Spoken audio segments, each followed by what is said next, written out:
नमस्कार दोस्तों, स्वागत है आप सभी का मेरे YouTube चैनल संस्कृत दीपिका पर। आज हम संस्कृत व्याकरण के कोहिनूर, जिन्हें हम डायमंड भी कह सकते हैं, ऐसे महान आचार्य पाणिनि के बारे में पढ़ेंगे। उनका जीवन परिचय विस्तार से हमें जानेंगे। इकाई 5 में जो है ये बड़ा ही इम्पोर्टेंट विषय है, जिसमें व्याकरणिकों का परिचय हमें पढ़ना है। तो आइए प्रारंभ करते हैं। आचार्य पाणिनि का जो जन्म स्थान है वो सालातुर ग्राम माना जाता है, जो कि वर्तमान में पाकिस्तान के पेशावर के समीप यह स्थित है। इनका जो जन्म काल है वो अनुमान पर ही आधारित है, जो कि 520 से 460 ईसा पूर्व के बीच माना गया है। पिता का नाम पणिन या सालंकी है और माता को जो है दाक्षी या दाली के नाम से जानते हैं। इनके गुरु का नाम उपवर्ष है। परीक्षा की दृष्टि से बड़ा इम्पोर्टेंट है गुरु का नाम इनका। तो महर्षि पाणिनि के गुरु का नाम जो है उपवर्ष है। और इनकी मृत्यु जो है वो त्रयोदशी तिथि को मानी जाती है। आज भी जो पारंपरिक व्याकरण है वो त्रयोदशी के दिन जो है व्याकरण को नहीं पढ़ाते हैं, क्योंकि जो व्याकरण के जन्मदाता पाणिनि है उनकी जो है मृत्यु त्रयोदशी तिथि को हुई थी। परंपरा को मानने वाले आज भी जो है त्रयोदशी को व्याकरण नहीं पढ़ाई जाती है काशी आदि में। तो सालातुर्य भी कहा गया है, क्योंकि सालातुर ग्राम के निवासी थे। स्वयं अष्टाध्यायी ग्रंथ में पाणिनि ने इसका उल्लेख किया है। और पाणिनि का जो दीक्षा हुई वो है तक्षशिला विश्वविद्यालय से। और पहले से ही इन्होंने जो है निरुक्त और व्याकरण की परंपराओं का गहन अध्ययन कर लिया था।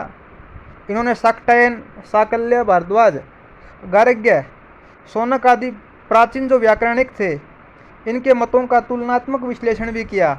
जी हाँ, पाणिनि ने जो है शाक्टायन, साकल्य, भारद्वाज, गार्ग्य, शौनक आदि जितने भी प्राचीन व्याकरणिक थे इनके मतों का तुलनात्मक विश्लेषण प्रस्तुत किया।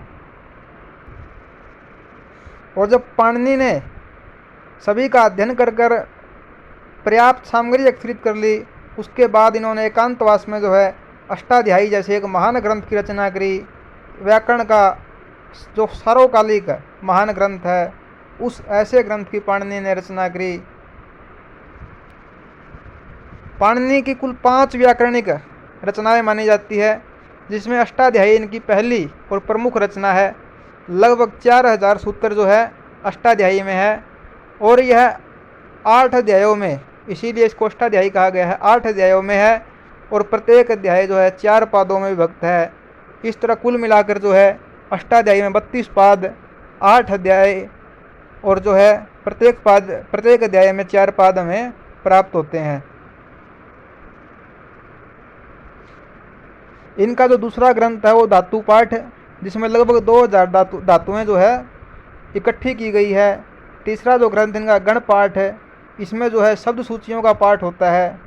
और तीसरा जो है उणादि पाठ है, यह भी जो है सूत्रों का संग्रह है, जो कि प्रत्ययों के प्रयोग से संबंधित है कि प्रत्यय कैसे बनते हैं। उणादि पाठ में इसका वर्णन हमें प्राप्त होता है। और 5वां जो ग्रंथ है वो लिंगानुशासनम, इसमें जो है पुल्लिंग, स्त्रीलिंग और नपुंसक लिंग के निर्धारण की विधियां जो है बताई गई है। 5वां इनका ग्रंथ जो है ये लिंगानुशासन है। पहला अष्टाध्यायी, दूसरा धातु पाठ, तीसरा गण पाठ, चौथा उणादि पाठ और 5वां और मुख्य जो है वो है लिंगानुशासनम।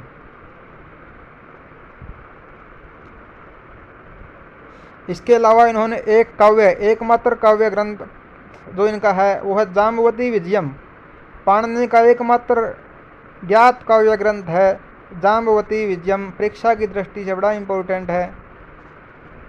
युधिष्ठिर मीमांसक के अनुसार जो है पाणिनि की एक और रचना उपलब्ध है, जिसका नाम है द्विरूप कोश, जो कि लंदन के इंडिया ऑफिस लाइब्रेरी में सुरक्षित बताई जाती है। जी हाँ, युधिष्ठिर मीमांसक, जिन्होंने जो है पुराणों का और शास्त्रों का जो है जानकार माने जाते हैं, उनके अनुसार इनकी एक और रचना है जो है द्विरूप कोश।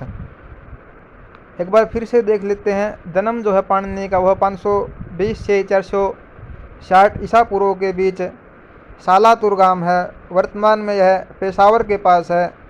माता का नाम दाक्षी अथवा दाली और पिता का नाम पणिन या सालंकी कहा जाता है।